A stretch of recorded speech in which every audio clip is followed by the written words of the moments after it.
Page number 196, మన recording number 49. త్రిపురారహస్య జ్ఞానఖండ సారము అనే శాక్తేయ గ్రంథంలో 16వ అధ్యాయమైన అష్టావక్ర జనక సంవాదం కంటిన్యూయేషన్ ఇప్పుడు మనం చదువుకోబోతున్నాము. మనస్సునకు ప్రకాశము విమర్శ అను ఈ రెండు శక్తులు ఎప్పుడునూ ఉండును. సాధారణముగా మనస్సు యొక్క రూపము ప్రకాశించినంతనే మరుక్షణమున ఇది ఇట్టిది ఇది పండు అను విమర్శ జ్ఞానము కలుగును. ఈ రెండు దశలకు మధ్యనున్న అంతరము అత్యంతము సూక్ష్మమగుటచే గోచరము కాదు. అయినను అంతరము మాత్రం ఉండును. నిద్ర మనస్సునందు ప్రకాశించుచున్నప్పుడు ఇది నిద్ర అను విమర్శ జ్ఞానము వెంటనే పుట్టదు. విమర్శ జ్ఞానము లేని ఆ ప్రకాశ దశ నిద్ర కొనసాగినంత వరకు ఉండును. విమర్శ జ్ఞానము లేని ఆ స్థితిని మూఢ దశ అని కూడా చెప్పుదురు. మెలకువ వచ్చినంతనే పెక్కు వస్తువుల యొక్క విమర్శ జ్ఞానము కలుగుచుండును. అందువలన జాగ్రత్త దశను అమూఢ దశ అనియు చెప్పుచున్నారు. ఇట్లే దీపము యొక్క ప్రకాశము నిబిడముగా ఉన్నను దాని యందు విమర్శ జ్ఞానము లేకుండుటచే దీపము మొదలగు వాని యొక్క ప్రకాశమును కూడా మూఢమనియే చెప్పుచున్నారు. ఆత్మయందు సంకోచమేర్పడి వెలుపల ఏదో ఉన్నట్లు మొదట తోచుట ఏది కలదో అది ఏ మాయా లేక అవ్యక్తము అని చెప్పియుంటిని. ఆ అవ్యక్తమే జగత్తు అను చిత్రము భాషించుటకు ఆధారమైన గోడ వలె ఉన్నది. అది ఏ నిద్ర. దాని యందు నామరూపములతో ఏదియు వ్యక్తము మేనిఫెస్ట్ కాదు. కావున దానిని అవ్యక్తము అనుచున్నాము. అందు ఏదియూ భాషింపకుండుట వలననే దానిని మహాశూన్యమనియూ చెప్పుచున్నారు. నిద్ర నుండి లేచిన తరువాత నాకేమియూ తెలియలేదు అని స్మరించుచున్నాము. కాబట్టి సుషుప్తి యందు ఏదియూ లేకుండుట, యాబ్సెన్స్ ఆఫ్ ఎవ్రీథింగ్ అన్నది మనస్సునందు ప్రకాశించుచునే ఉన్నది. అయ్యా, నిద్రయందు మనస్సు విలీనమగునని ఇతరులు చెప్పుచున్నారు. మీరు నిద్రయందు మనస్సు నిద్రాప్రకాశ నిబిడమై ఉండును అనుచున్నారు. ఈ రెండును ఎట్లు కుదురును అని అందువేని వినుము.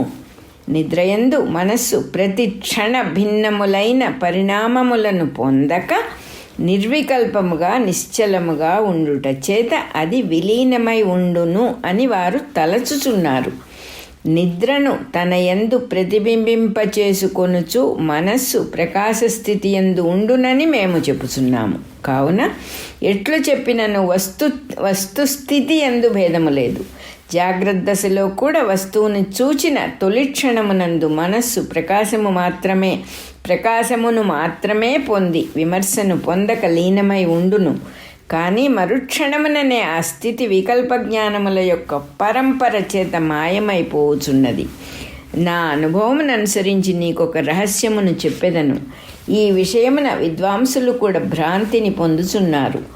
నిర్వికల్ప సమాధియందు నిద్రయందు వస్తు దర్శన క్షణమునందును ప్రకాశము దట్టముగా ఉండుట సమానమే. చిదాత్మ స్వప్రకాశమాత్రముగా ఉండుట నిర్వికల్ప సమాధి. మనస్సు అవ్యక్తమాత్రముగా ప్రకాశించుచుండుట నిద్ర.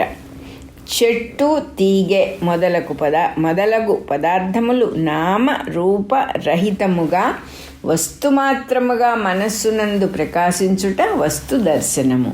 ఈ మూడింటి యందును ఇది ఇట్టిది అను శబ్దములతో విమర్శనము ఉండదు. ప్రకాశమే నిబిడముగా ఉండును. వీని యందు ప్రకాశ నిబిడత్వము సమానమే అయినను వీనికి అనంతరము కలుగుచున్న విమర్శనమునందు భేదమేర్పడుచున్నది. అందువలననే ఇవి భిన్న స్థితులుగా ఉన్నవి. సమాధి ముగిసినంతనే నేను ఇంతకాలము ఊరక ఉంటిని అని విమర్శ ఆరంభమగును. నిద్ర ముగిసినంతనే నాకేమీయూ తెలియలేదు అని విమర్శ ఆరంభమగును. వస్తు దర్శనము ముగిసినంతనే ఇది చెట్టు ఇది తీగ అని విమర్శ ఆరంభమగును. ఈ విమర్శల భేదము వలననే ఇది సమాధి, ఇది నిద్ర, ఇది వస్తు దర్శనము అని భేదములను గ్రహించుచున్నాము. అట్లే సమాధియందు కేవల చైతన్యము, నిద్రయందు అవ్యక్తము, వస్తుదర్శనమునందు వస్తుమాత్రము అని భిన్న విషయములు భాషించుచున్నను ప్రకాశము మాత్రము మూడింటి యందును నిర్వికల్పముగా నిబిడముగా దట్టముగా ఉండును. సమాధి సుషుప్తి చాలాసేపు ఉండునవి అగుటచే అవి ముగిసిన తరువాత ఎల్లరునూ వానిని గుర్తించుచున్నారు.